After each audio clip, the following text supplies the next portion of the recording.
देखिए, पूरे देश में संक्रमण तेजी से बढ़ा है। मध्य प्रदेश में भी संक्रमण तेज रफ्तार से बढ़ा था, परंतु हमें ये प्रसन्नता होती है कि विगत 4-5 दिनों में मध्य प्रदेश में हमने कोरोना की रफ्तार को मध्यम करने के जो प्रयास थे उसमें हमने सफलता अर्जित की है। हमारा पॉजिटिविटी रेट घटा है और रिकवरी रेट बढ़ा है।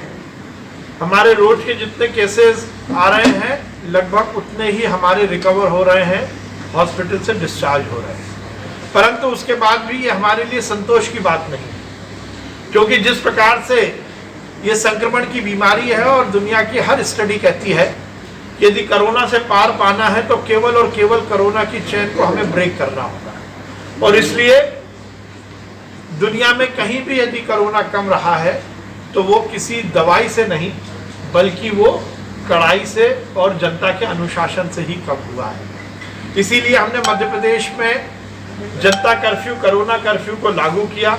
ये भी हिंदुस्तान में पहला प्रयोग है और सफल प्रयोग है कि जनता के लिए और जनता के हित में किया हुआ आत्म अनुशासित कर्फ्यू है, जिसके माध्यम से हमने कोरोना की रफ्तार को धीमा किया है।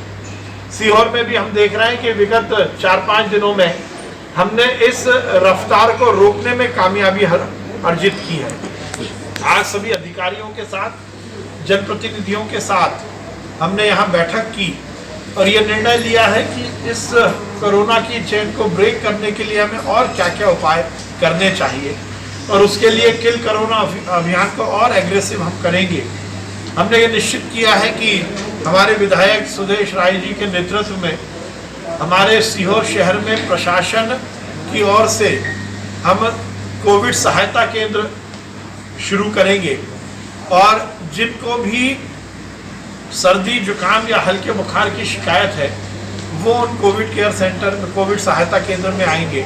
वहाँ उन्हें तत्काल प्रभाव से दवाई उपलब्ध कराई जाएगी। इसके पीछे का हमारा भाव है कि एक तो हो सकता है कोई व्यक्ति हल्के जुकाम बुखार को कोविड ना मानते हुए घर में रहे, और जब वो घर में रहता है और यदि कोविड है तो वो इस चेन को और डेवलप कर देता है, एक कैरियर के रूप में काम करता है। और यदि वो 3-4-5 दिन लेट करता है तो ये बीमारी भी तेज गति से उसकी फेफड़ों तक पहुंचती है और स्थिति खराब होती है।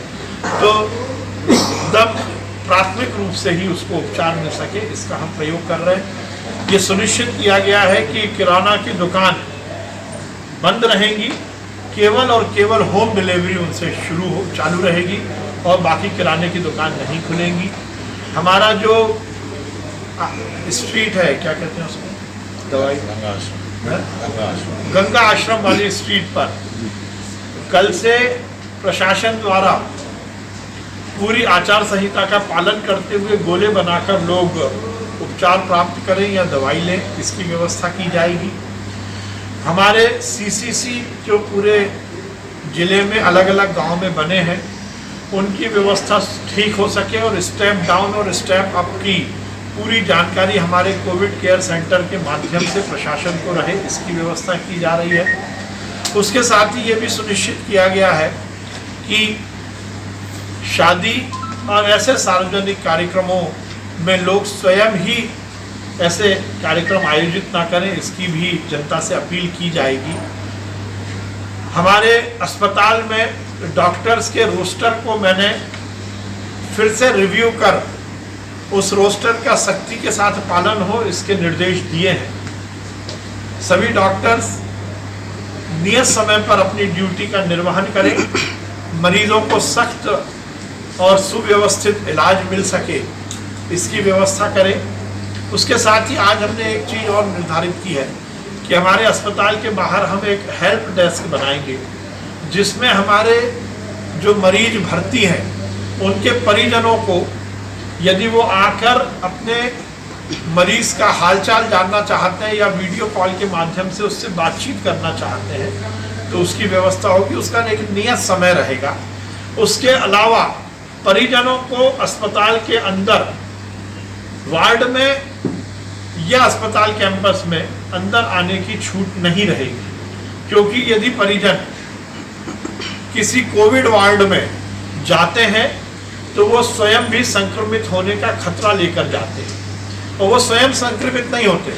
वो जब बाहर निकलते हैं तो कैरियर के रूप में काम करते हैं, और उसके कारण निश्चित रूप से इस संक्रमण की चेन को डेवलप होने के ज़्यादा चांसेस होते हैं। तो आज निर्णय लिया गया है कि परिजनों का सख्ती के साथ कोविड वार्ड में एंट्री को बैन किया जाएगा, और हेल्प डेस्क के माध्यम से उनको यदि कहीं भी किसी भी तरह की जानकारी अपने परिजन की लेनी है तो वहाँ से उनको मिलेगी। संतुष्टि है कि गांव के लोग बहुत अनुशासित होकर कोरोना कर्फ्यू का पालन कर रहे हैं, पर हमने ग्रामीणों पंचायत विभाग की ओर से सभी ग्राम पंचायतों में कोविड केयर सेंटर और क्वारंटीन सेंटर बनाए हैं, जिसमें लगभग 2.5 लाख बिस्तरों की हमने व्यवस्था की है। पूरे प्रदेश में लगभग 2.5 लाख बिस्तर हमारे ऐसे क्वारंटीन सेंटर में हमने स्थापित किए हैं।